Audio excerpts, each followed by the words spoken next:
Alors on va traiter, nous, d'un sujet, j'ose pas dire le mot tendance, mais au moins d'actualité et de futur.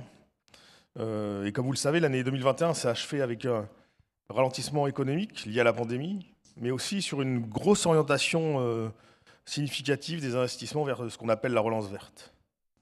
Et le paradoxe, c'est que alors que l'Afrique ne représente que 4% des émissions de gaz à effet de serre dans le monde, celle-ci doit faire face aux nombreuses conséquences de la crise climatique. Et bien que son empreinte carbone soit elle aussi minime, c'est l'un des continents où les effets du changement climatique mondial sont les plus visibles. La dernière COP26 qui s'est tenue en novembre dernier a montré cette transition énergétique opérée par le reste du monde et a montré surtout que cette transition allait structurer l'économie en fonction de cet enjeu. Et aujourd'hui, les pays africains doivent prendre leur part, prendre les devants sur cette question au risque de creuser, sinon une fois de plus, des inégalités économiques et climatiques qui existent entre eux. Mais aujourd'hui, l'ensemble des pays africains font face à un équilibre complexe, à un paradoxe presque, celui d'avoir des capacités industrielles aujourd'hui encore limitées, d'avoir une forte dépendance aux matières premières et d'avoir une nécessité de développement économique. Et l'industrialisation a toujours joué un rôle majeur dans ce processus de diversification. Et aujourd'hui, le secteur privé a un rôle clé pour relever à la fois les défis croissants du développement économique et du changement climatique. Alors on voit que le continent est déjà très proactif et qu'émergent des acteurs dans la société civile, des acteurs avec des solutions locales. Et c'est dans cette société civile africaine que cet espace de création, de développement est en train de se structurer et que ces acteurs sont en train de faire leur place. Et c'est avec une grande joie que nous accueillons aujourd'hui quelques-uns de ces acteurs dynamiques. Car comme on l'a vu tout au long, il a été décidé d'aborder ce sujet non pas par le grand débat, mais par quelque chose d'encore plus grand, c'est-à-dire les solutions réelles, pratiques, au cœur du terrain, par des acteurs de terrain, qui justement doivent allier, doivent conjuguer ces impératifs de développement économique et de préoccupations sociales, environnementales et plus largement écologiques. Donc j'ai le plaisir d'accueillir d'abord Madame Amina Sangaré, qui est directrice générale adjointe de l'autorité de régulation de transport fluvio-maritime de Guinée, qui est une quasi-locale de l'étape, parce que c'est une bordelaise de cœur qui a fait toutes ses études à Bordeaux, puis après avoir exercé des fonctions importantes dans la banque et l'assurance, elle a rejoint l'autorité de régulation le 1er février dernier, et on discutera avec elle de justement cette conjugaison facile ou difficile, je ne sais pas, celle qui donnera la réponse entre la nécessité de développer et l'importance qu'ont le trafic fluvio-maritime dans une zone, le golfe de Guinée, qui est aussi une zone écologique à préserver important. Monsieur Richard Maljivi, qui est directeur général de la Fondation Brazzaville et qui, après avoir cofondé et dirigé plusieurs ONG nationales et internationales, a été consultant politique de jeunesse à la Banque mondiale, a été consultant en affaires publiques à l'OCDE, à l'AIEA, membre du conseil d'administration du Centre Nord-Sud du Conseil de l'Europe. Il est trésorier de la conférence des ONG en relations consultatives avec les Nations Unies et administrateur de l'alliance Fight the Fakes. Et il enseigne, je ne sais pas comment il fait dans son agenda pour pouvoir arriver à enseigner, mais il enseigne encore la gestion des affaires publiques et le branding dans différentes universités. Et lui nous parlera de tout ce que fait la Fondation Brazzaville pour le bassin du Congo. Et on terminera sur un sujet avec lui spécifique, mais quand même fondamental, qui touche la santé. On terminera par ça, qui sont la lutte contre les faux médicaments.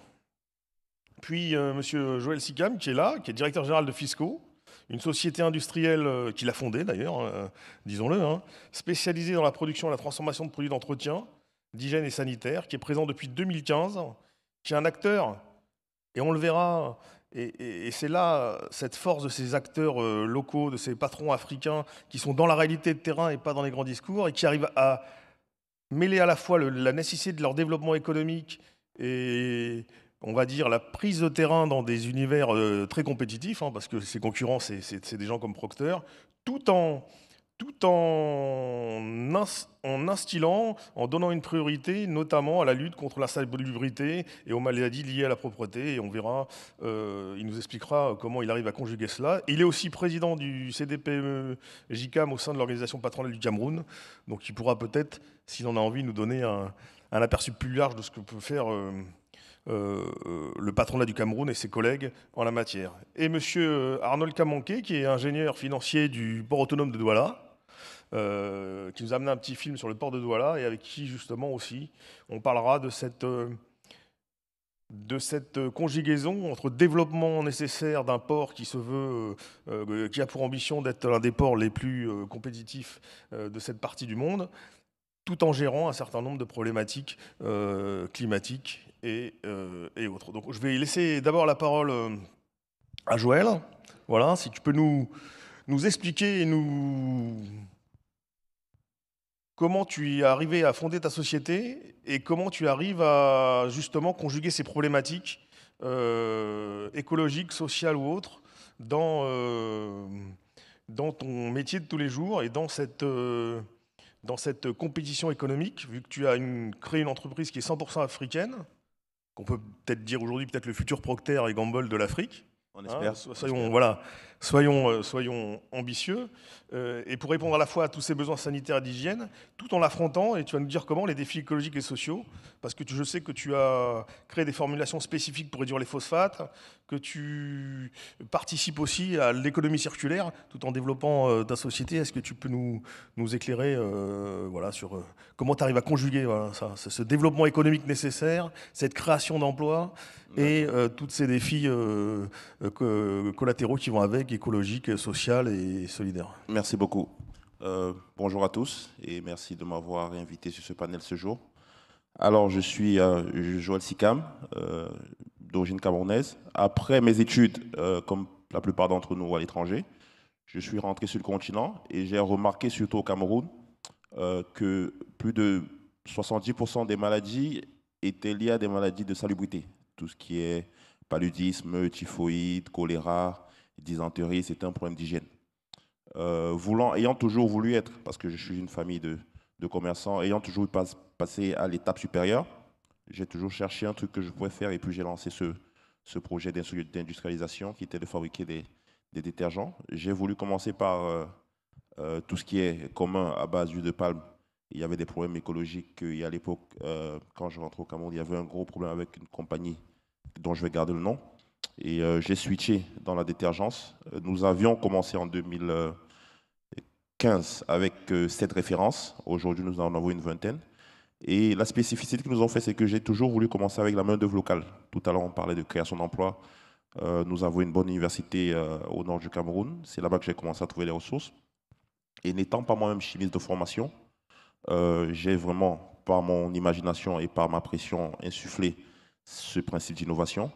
Nous avons, au cours des années, mis des produits sur le marché en réduisant le phosphate dans nos formulations.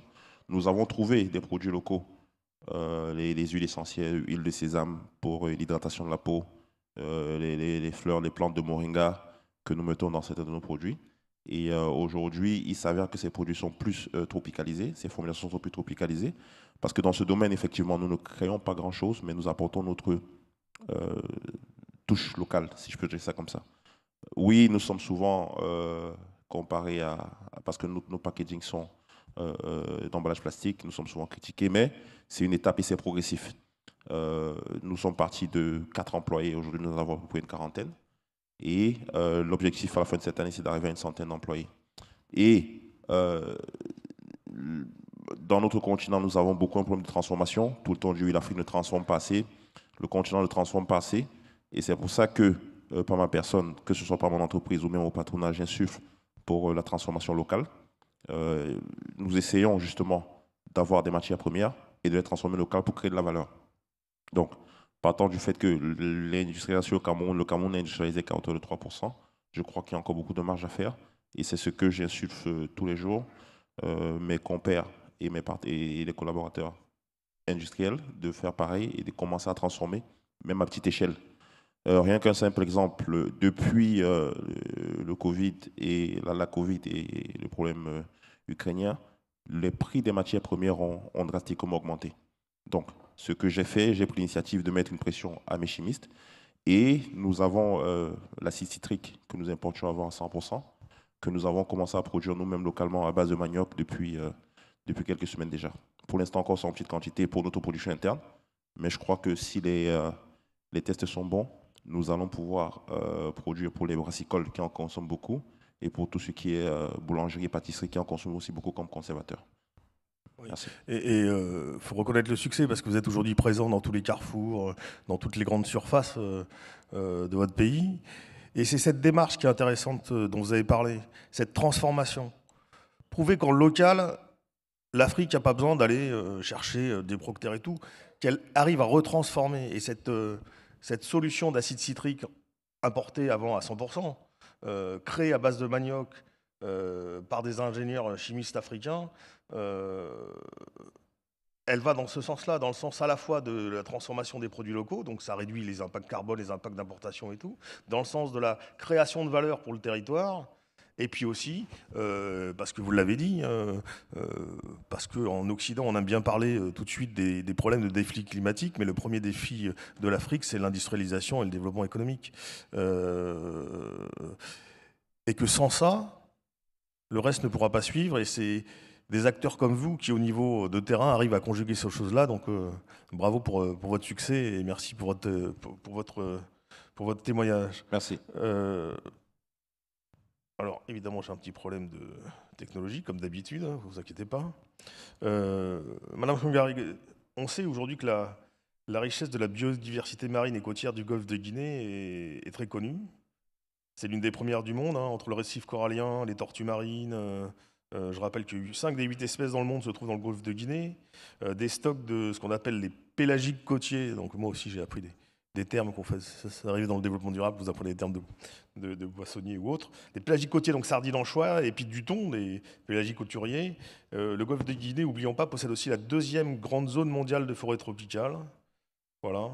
Et il faut savoir que le poisson, même si vous n'êtes pas dans le poisson, on y reviendra, représente 41 à 64% des apports en protéines animales de cette partie du continent. Et quand on aborde des problèmes d'écologie et de préservation de l'espèce, il faut aussi aborder la réalité de la vie des habitants et d'arriver à conjuguer ça. Et aujourd'hui, avec ces contraintes, et notamment l'importance de la bauxite dont vous allez nous parler, et l'ambition du pays de devenir... si j'en crois ce que vous m'avez dit, le leader de bauxite dans le monde devant l'Australie. Donc ça veut dire qu'il est déjà au moins numéro 2, ce qui est quand même quelque chose d'excessivement important. On s'aperçoit que les Africains ont du mal à parler de leur succès. Alors qu'on est le numéro 2 mondial de quelque chose, je pense qu'on peut largement, en toute humilité en parler. Comment, avec ces contraintes, comment l'agence de régulation allie cette nécessité de protection d'un écosystème sensible et la gestion d'une activité aussi sensible et importante qu'est l'activité fluvio-maritime? Bonjour à tous. Permettez-moi d'abord de remercier Monsieur Pierre de Gaëtan pour cette opportunité qui donne au gouvernement guinéen. Donc vous avez les salutations de notre président, le colonel Mamadi Doumbouya, ainsi que mon ministre des Transports et des Infrastructures. Donc, comme vous l'avez dit tout à l'heure, moi, je suis une Bordelaise de cœur. Donc, Bordeaux a fait de moi ce que je suis aujourd'hui.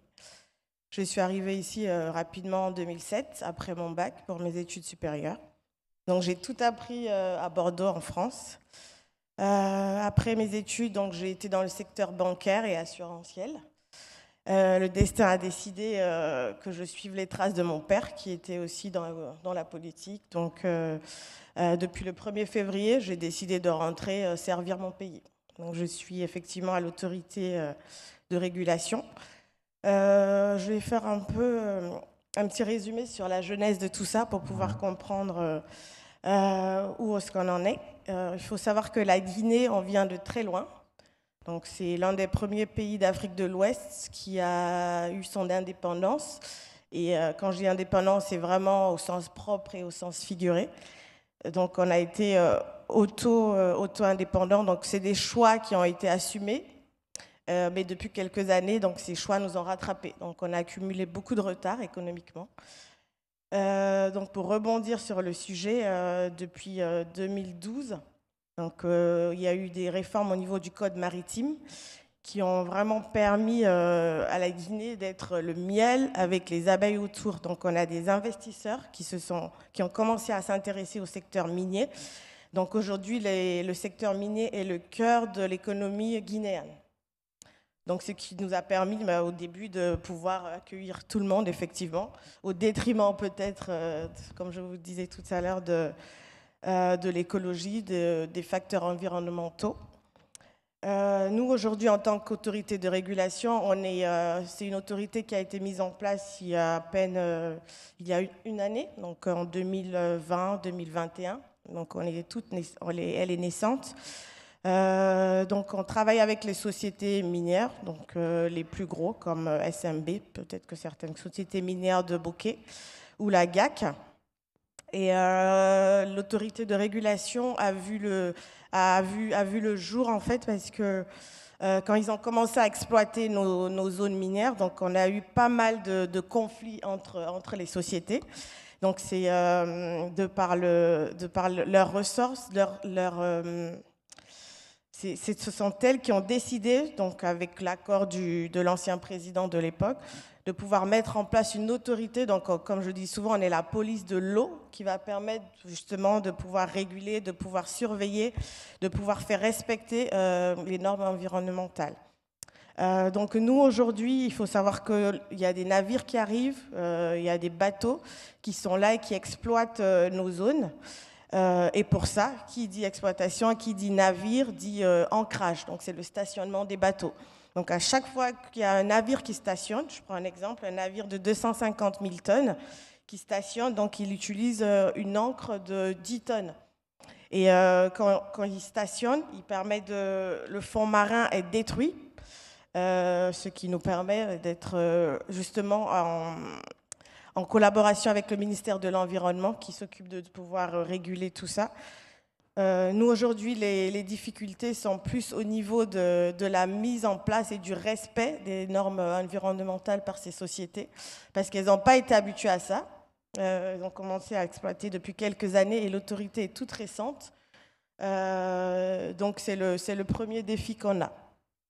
Et pour ça, on a besoin de mettre en place pas mal de choses, donc une centrale qui va nous permettre de pouvoir surveiller et faire respecter à chaque société donc les normes environnementales. Et donc on manque aujourd'hui de moyens. Donc on est en train de voir comment pouvoir lever des fonds pour pouvoir nous équiper. Donc ça, c'est l'un des premiers défis. Qui dit également navire, qui dit exportation, qui dit exploitation de nos zones minières, mais dit transport routier. Donc on a aussi les défis au niveau de la déforestation parce qu'il faut faire des routes. Il y a des milliers de camions qui doivent transporter toutes ces mines. Donc aujourd'hui, on commence petit à petit à sensibiliser la population par rapport à la déforestation. Un arbre qui est enlevé, il faut le replanter. Donc, il y a beaucoup de choses à faire. Donc, il faut rééduquer la population et aussi les sociétés minières. Par rapport à ça, on est en collaboration, comme je le disais, avec le ministère de l'Environnement. Et on a aussi besoin surtout de pouvoir être équipés, parce que c'est ce qui nous permettra de surveiller quotidiennement, régulièrement, et de pouvoir... Quand une société n'est pas en règle avec les normes environnementales, de pouvoir sanctionner. Merci beaucoup. C'est assez passionnant de voir une autorité de régulation naissante dans des pays qui auraient pu, par facilité, se passer de ces préoccupations. Il était facile de laisser les compagnies minières faire ce qu'elles faisaient comme avant et vouloir la volonté d'introduire le respect des normes réglementaires environnementales, le respect du bassin du golfe de Guinée. Vous parliez des ancres, peut-être tous les gens ne le savent pas ici, mais le golfe de Guinée est aussi connu pour son récif corallien très très important. Et puis, de la mer à la terre, j'allais dire, de penser à toute cette chaîne et à ce problème de déforestation qui, on en reparlera certainement avec Richard, est aussi un des gros défis environnementaux en Afrique. Donc merci beaucoup et bravo pour cette expérience. On vous souhaite bon courage. Merci. Parce qu'on voit que vos enjeux et vos défis sont importants, j'allais dire colossaux. Mais on voit que quand les gens sur le terrain mettent au cœur cette articulation entre besoins économiques, développement économique et respect des défis écologiques, et ben on voit que les choses avancent. Et paradoxalement, elles avancent des fois plus vite ou avec plus de rigueur en Afrique ou en Guinée que dans certains pays occidentaux où on voit encore des choses se déverser dans les fleuves ou autres, alors qu'on devrait en être à l'abri. Et ça aussi, il faut que l'Afrique soit fière de ça, soit fière d'arriver sous l'injonction facile de pays qui ont pollué, alors qu'elle, je le rappelle, elle est responsable que de 4% des émissions de gaz à effet de serre dans le monde, arriver à prendre sa responsabilité et de conjuguer son développement économique nécessaire avec ses développements écologiques. Merci beaucoup. Anna. Alors, on va voir un petit film, je pense, sur le port de Douala avant de donner la parole à Arnold. Est-ce que c'est bon, Régie? Voilà.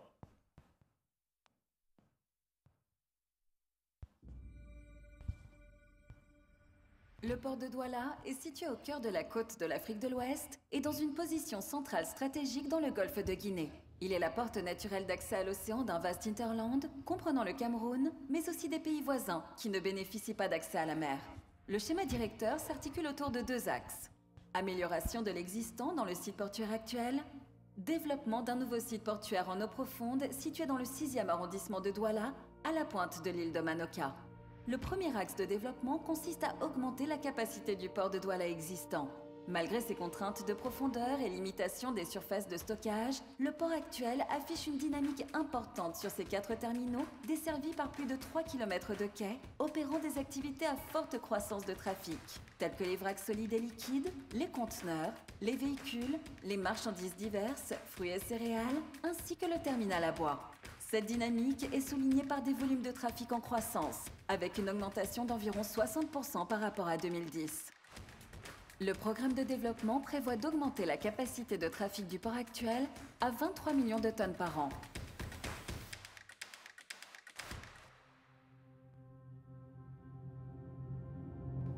Dès 2018, le port autonome de Douala a entamé un vaste programme d'investissement pour répondre dès aujourd'hui aux besoins de l'exploitation et faire face à la saturation du terminal conteneur, des terminaux fruitiers et céréaliers, les postes vrac et les postes en rive droite à Bonabéry.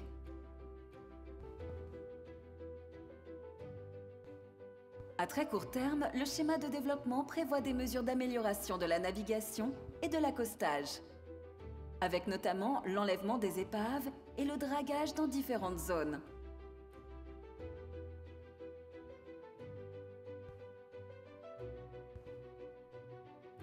Ainsi que la mise en service du nouveau poste pétrolier sur Duc d'Albe, déjà en construction.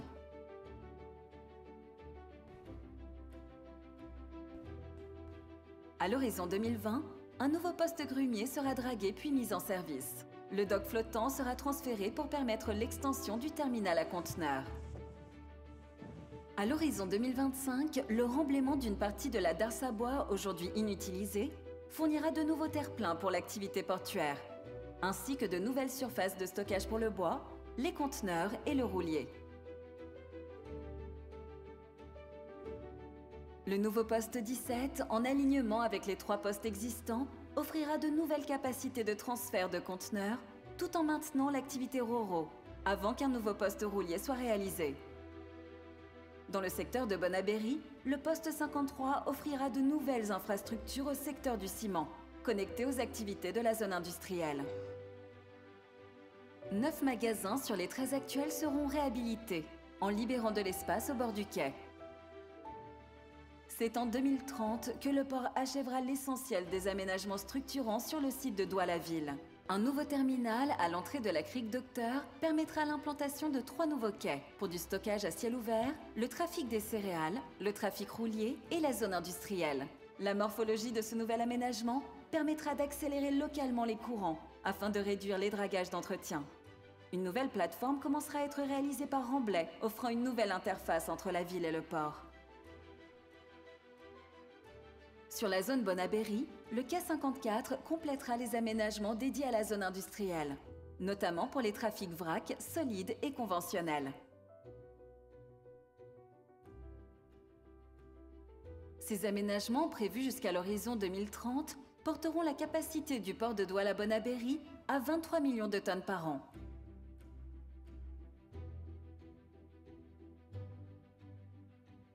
Pour le long terme, le plan d'aménagement 2035 prévoit, dans la partie nord du port, la construction de 350 mètres de nouveaux quais à Bonabéry. Au nord de l'entrée de la Darsabois, la réalisation de 3 nouveaux postes en ligne pour des navires conteneurs et grumiers. Au sud de l'entrée de la Darsabois, le prolongement du front de quai avec un poste militaire et un poste pour navires de service. Le port de pêche et son atelier naval seront réhabilités. Dans la crique Docteur, les aménagements se poursuivent avec la réalisation d'un port de plaisance et la construction de nouveaux bâtiments, tels un palais des congrès, des logements, des bureaux.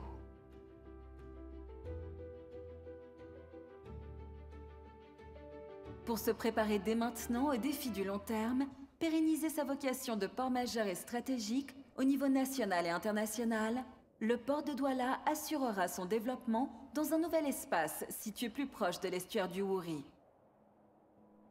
L'île de Manoka, située dans le 6e arrondissement de Douala, a été retenue pour le développement d'un projet ambitieux.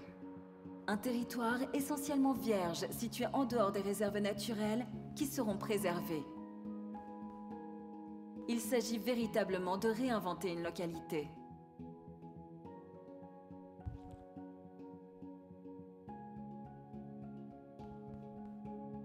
Le chenal, long de 24 km, permettra l'accès en double voie des navires selon les standards opérationnels les plus modernes de sécurité de la navigation et de gestion des terminaux.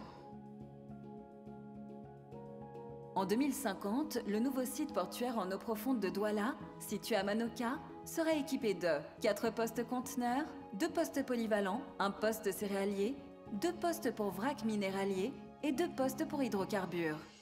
Le quai conteneur est structurellement dimensionné pour un futur dragage à moins 17 mètres. 2 cercles d'évitage ont été prévus. Le premier pour les terminaux conteneurs avec un diamètre de 700 mètres, le second pour les autres terminaux avec un diamètre de 550 mètres. Le dragage des souilles le long des quais permettra les opérations pour toutes conditions de marée, avec la possibilité d'accueillir les navires conteneurs les plus grands en service. Un premier poste conteneur est prévu à l'horizon 2035-2040. Et en 2050, le terminal conteneur pourra accueillir 2 opérateurs. Ce nouveau site portuaire comprendra un total de plateformes de stockage de 140 hectares à l'horizon 2050, dont 85 hectares en première phase. Les installations de la pêche et la plaisance destinées au développement local compléteront l'infrastructure et la marine militaire sera implantée à proximité de la zone portuaire commerciale. Une zone administrative sera implantée au cœur des nouvelles installations. Les nouveaux terminaux seront desservis par 2 entrées, chacune avec un contrôle de douane, pour une organisation cohérente des différents flux routiers. La capacité totale de trafic de ce nouveau site dépasse les 30 millions de tonnes par an. Une vaste zone logistique et industrielle de 500 hectares, avec d'importantes possibilités d'extension, sera positionnée au sud-ouest de l'île. Elle comprend un espace de 100 hectares réservé pour le stockage d'hydrocarbures. Ports, villes et zones industrielles seront desservis par une route 2 fois 2 voies et à terme un accès ferroviaire. Le tracé de la route d'accès comprend une nouvelle route en site vierge, l'amélioration et l'agrandissement de routes existantes. Les 2 sites portuaires de Douala-Ville sur le Wouri et de Manoka en eau profonde porteront à 45 millions de tonnes par an la capacité de trafic du port de Douala. Le développement du port de Douala se poursuivra sur les 2 sites, de façon concertée et en cohérence avec les évolutions du trafic maritime et les besoins de l'activité économique nationale, vers un équilibre logique et cohérent entre ces 2 pôles d'activité.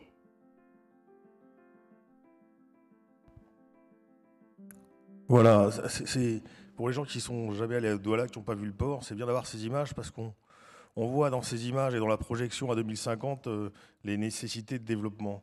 Et dans le même temps, ça a été notamment mentionné dans dans le petit film. Dans le même temps, les zones de réserve sont préservées. Le port s'était déjà doté de nouveaux portiques de dernière génération conformes aux normes de protection environnementale, c'est-à-dire à faible émission de CO2. Il a enlevé les épaves, comme on l'a vu dans le film. Et il a aussi conduit, et ça c'est assez original, une première expérience de valorisation industrielle des sédiments fluviaux et marins, et donc de retraitement écologique de ces sédiments. Comment, Arnold, comment vous voyez-vous cette conjugaison entre l'ambition affichée du port de Douala, que les intimes surnomment le PAD, et des préoccupations écologiques dont certaines ont été par ailleurs abordées dans ce petit film? Merci de nous donner l'opportunité de pouvoir parler du port et de ses projets structurants et notamment aborder la question écologique. Mais effectivement, le port de Douala est aujourd'hui le principal port d'estuaire de la zone Afrique centrale, malgré l'émergence de ports émergents dans toute la sous-région. Aujourd'hui, nous faisons face à des défis structurels. Nous sommes en sous-capacité par rapport à la demande actuelle, ce qui fait que nous avons un challenge de désengorgement dans un premier temps de nos voies d'accès, que ce soit sur le plan maritime que terrestre. Donc, par conséquent, nous avons eu à développer un schéma de directeur qui s'arrime au schéma national de développement national du Cameroun, qui se décline en deux volets. Le premier volet consiste à réhabiliter et optimiser les infrastructures maritimes actuelles du port. Et le deuxième volet consiste à s'étendre, comme vous avez pu voir dans la vidéo, vers l'île de Manoka, pour pouvoir multiplier à terme nos capacités d'accueil de 4. Donc aller sensiblement de 11 à 13 millions de tonnes annuelles actuelles à environ 40 millions de tonnes à l'horizon 2030. Donc ça, c'est sur le plan économique. Maintenant, sur le plan écologique, effectivement, nous battons pour pouvoir avoir toutes les certifications aux normes internationales, ISO. Nous avons un département d'audit interne et de qualité qui se charge de suivre toutes les questions écologiques du traitement des eaux. Nous avons, comme vous avez pu voir dans la vidéo également, nous avons créé une régie de dragage pour libérer les voies d'accès de Chénal. Nous avons également des projets d'usines de traitement d'eau autonomes qui sont en cours de financement actuellement. Nous souhaitons également le traitement des déchets le long des voiries par des entreprises locales partenaires avec qui nous travaillons au quotidien. Et donc, par ces biais, nous essayons de conjuguer effectivement au temps d'aujourd'hui l'impératif économique de pouvoir, si je puis dire, libérer les vannes du trafic de marchandises pour le Cameroun, mais aussi pour la sous-région, tout en restant compétitif sur le plan national. Être compétitif aujourd'hui n'est plus simplement être productif, mais aussi être respectueux de l'environnement écologique. Et nous le pensons, comme vous avez pu voir sur l'extension Manoka, où nous sommes particulièrement regardants sur les questions écologiques. Donc, ça peut être la synthèse de notre lancée. Merci. Merci beaucoup. Alors, je vais un peu vite parce que vous ne le voyez pas, mais moi j'ai un gros écran où on me dit qu'il me reste 14 minutes. Pitch inclus. Donc, je vais directement et sans transition, mais si, c'est une transition parce qu'on reste dans les mêmes problématiques. Passer la parole à Richard. Il faut savoir qu'avec plus d'1,56 million de kilomètres carrés de forêt tropicale, le bassin du Congo est la deuxième réserve mondiale de séquestration du carbone. Il détient 10% de la biodiversité mondiale et couvre 30% des réserves africaines d'eau douce, ainsi que 34% des réserves minérales mondiales de minéraux précieux, comme l'or, l'uranium, le cobalt et le cuivre.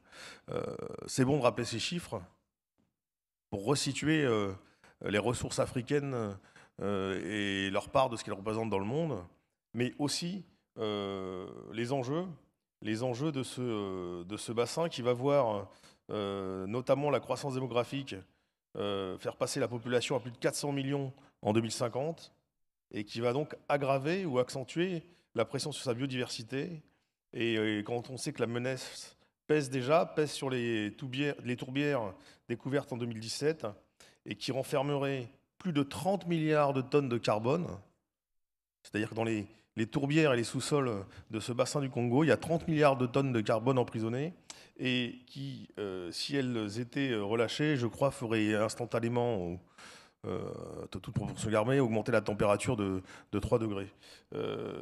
Alors, Richard, à mon avis, comment la Fondation Brazzaville œuvre à éviter ce type de catastrophe écologique et œuvre aussi au quotidien à préserver ce bassin du Congo qui est, au-delà d'être un joyau de l'Afrique, un joyau de la planète. Merci Karim, bonjour à tous. La Fondation Brazzaville s'est intéressée au bassin du Congo en 2016, en amont de la COP 22 à Marrakech, à la demande de la République du Congo et du Royaume du Maroc. La Fondation a travaillé à une préétude qui a permis de présenter un projet lors du sommet des solutions à la COP 22 pour créer ce que nous appelons le Fonds bleu pour le bassin du Congo. Ce fonds est un fonds international qui donc a été lancé au niveau de l'IDE à Marrakech, qui a fait l'objet d'une préfiguration en 2018, 2019, 2020 et qui à présent est opérationnel.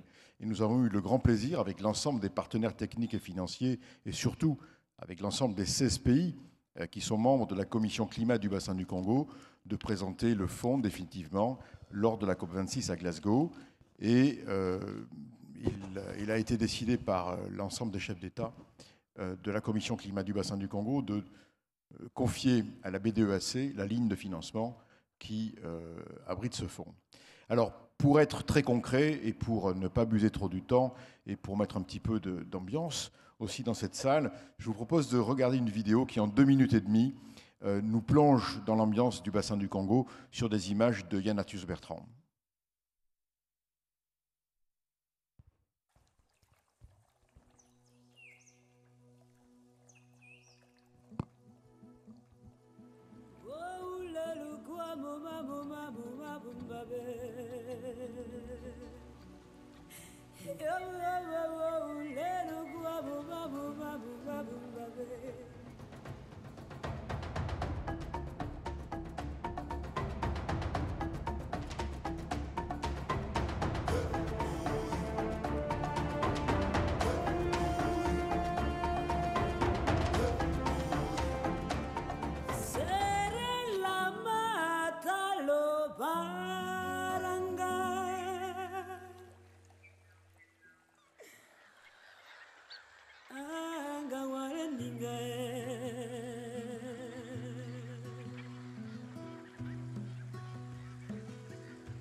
Dala ya kwasa kwasa mopele anzale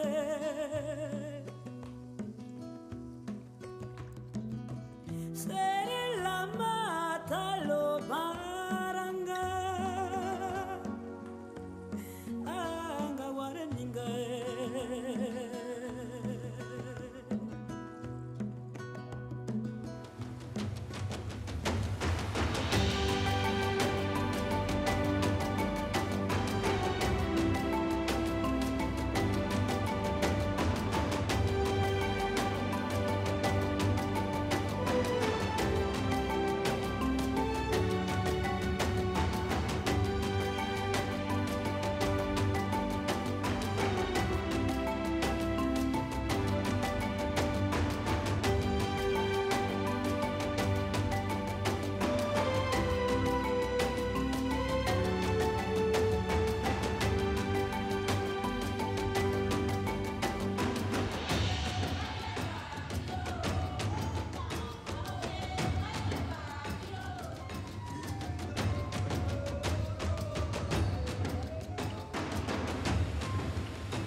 Alors, le film le dit très bien, c'est un enjeu qui est à la fois africain et planétaire.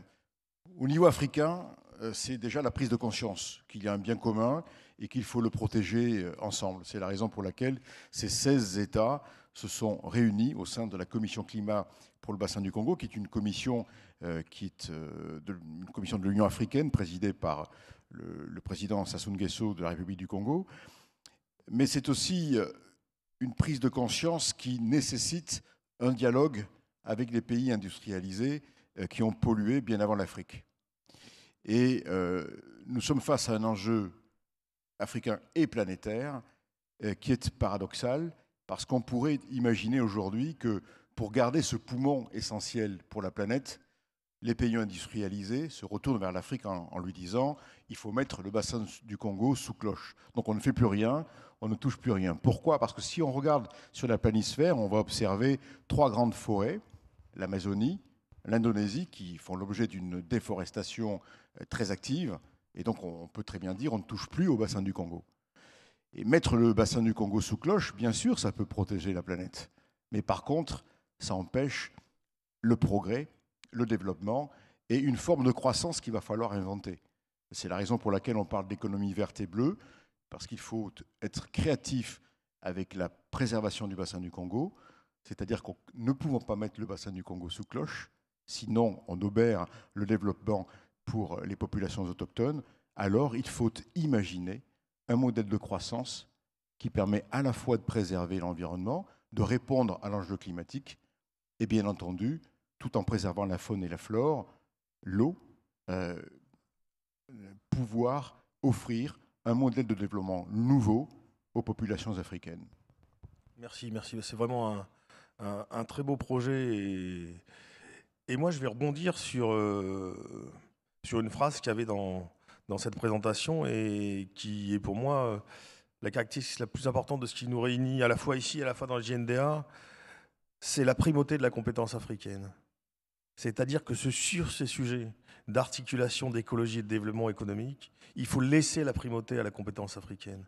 Il faut laisser la primauté à ceux qui connaissent le terrain, à ceux qui connaissent les enjeux, à ceux qui sont capables justement de créer et d'inventer des solutions nouvelles, hein, comme tu l'as fait, Joël, avec l'acide citrique, des solutions nouvelles avec des ressources locales et des gens locaux. Donc merci beaucoup à toutes et à tous pour ce débat.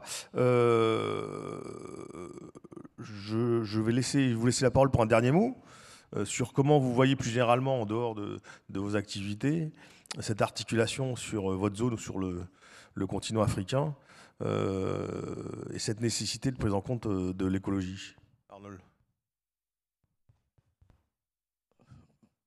Alors, oui, effectivement, cette articulation, elle est primordiale et nous nous attelons au quotidien à pouvoir l'exercer, faire prospérer nos activités et l'économie nationale au sens large.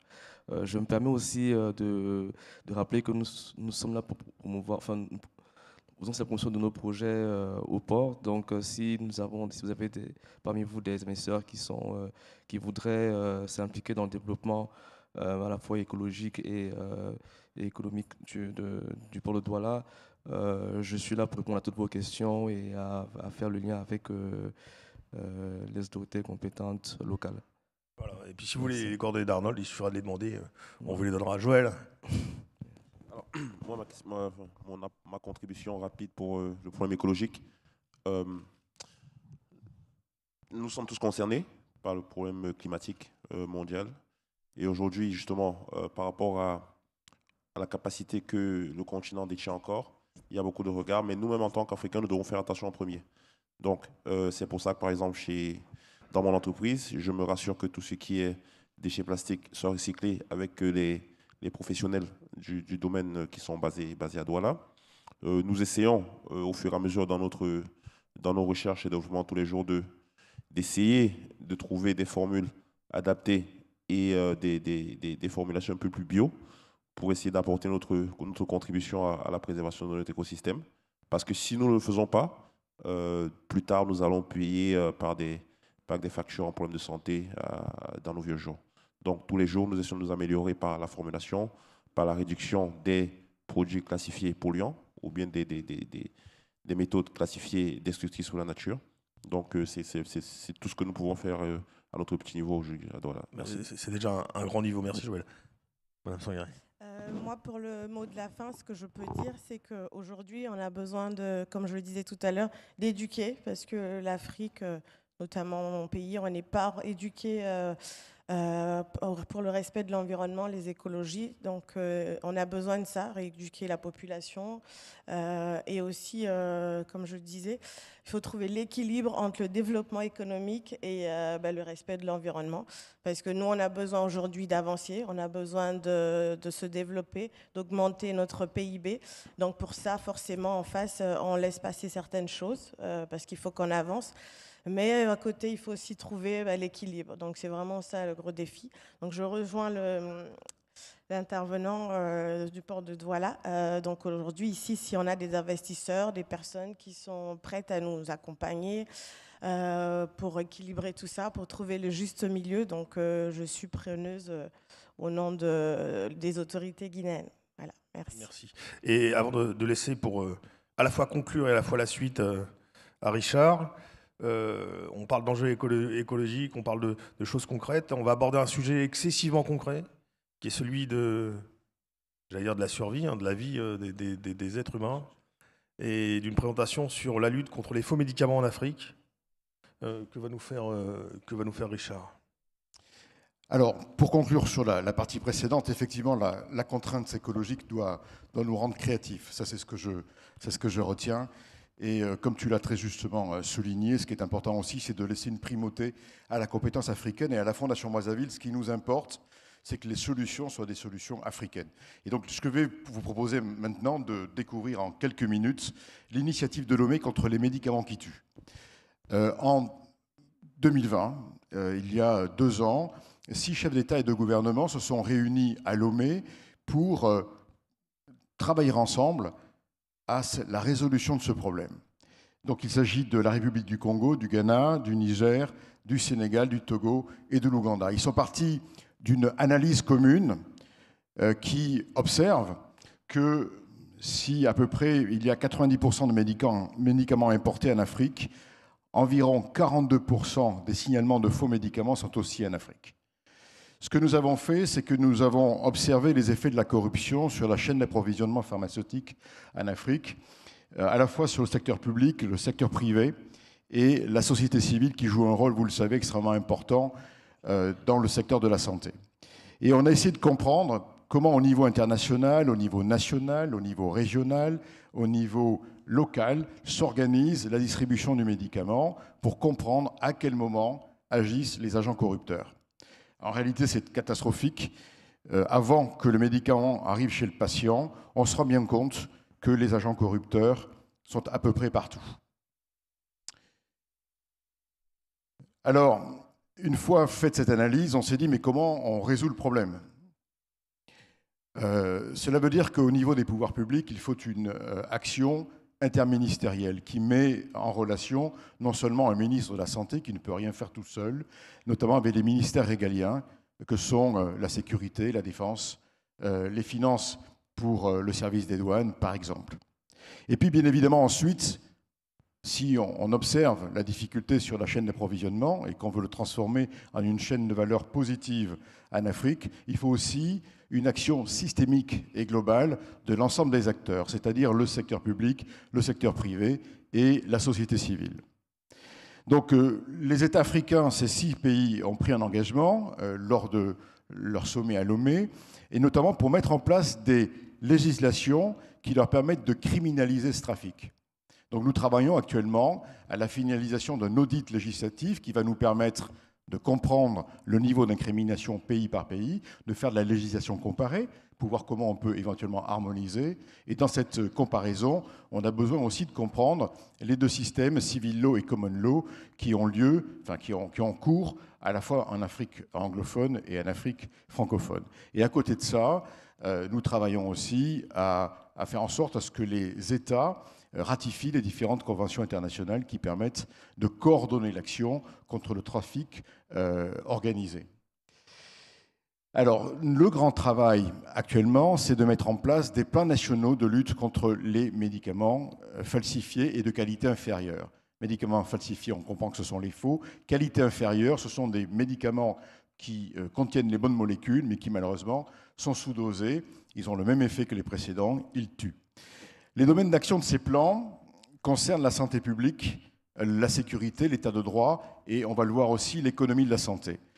Donc, approche systémique et coordonnée dont j'ai parlé tout à l'heure, avec des cibles prioritaires pour nous, que sont les femmes, qui sont à la fois les acheteuses, mais aussi les vendeuses. Et va se poser la question, bien entendu, de trouver des emplois de substitution pour les femmes qui vendent sur les marchés.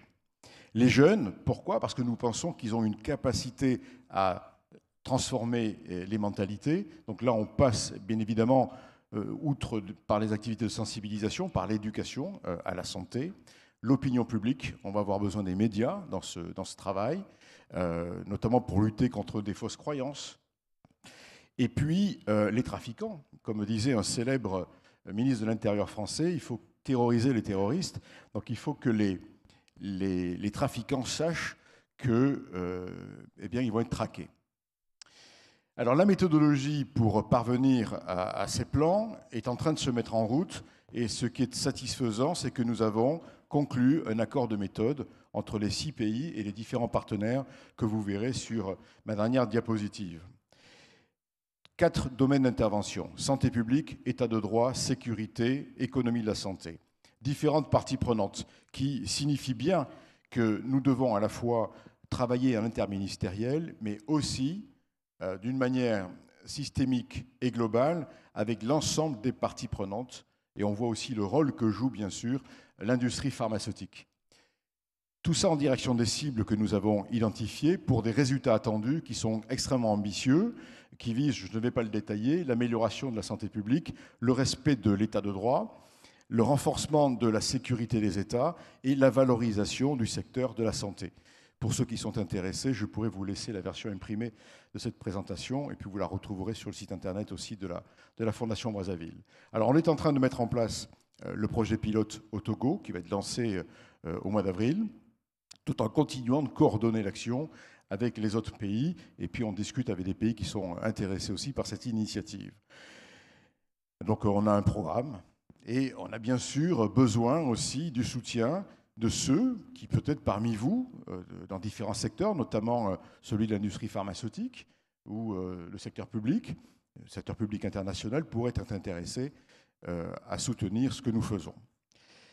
Voilà. Et donc là, c'est le cadre partenarial dans lequel nous sommes. Donc les maîtres d'ouvrage sont les 6 États, la Fondation Brazzaville et le maître d'œuvre.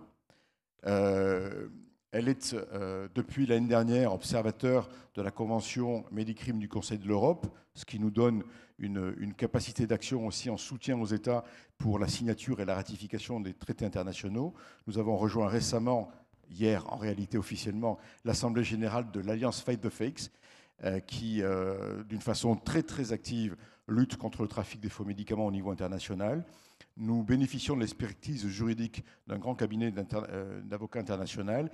Et puis nous avons des relations de travail constantes, actuellement avec, bien sûr, l'Organisation mondiale de la santé, l'ONU-DC, l'Union africaine, notamment par ODA-NEPAD, qui actuellement travaille à la préfiguration de l'Agence africaine du médicament, et puis l'industrie pharmaceutique. Voilà, si vous avez des questions, je suis bien évidemment à votre disposition pendant le déjeuner cet après-midi pour discuter de ce projet. Je vous remercie. Merci beaucoup, Richard. Voilà, notre petite séquence touche à sa fin. On pourrait rester encore plusieurs heures. Je voudrais remercier mes intervenants pour nous avoir rappelé ces 3 choses essentielles. Premièrement, la créativité et l'éducation, l'innovation, l'importance de la primauté de la compétence africaine. Et on voit que quand ces ingrédients sont réunis, eh ben, des choses se font bien et arrivent à articuler des choses qui, des fois, sont difficilement articulables. Merci beaucoup. Merci à tous et à toutes. Et bonne fin de journée ici et bonne conférence à suivre. Au revoir.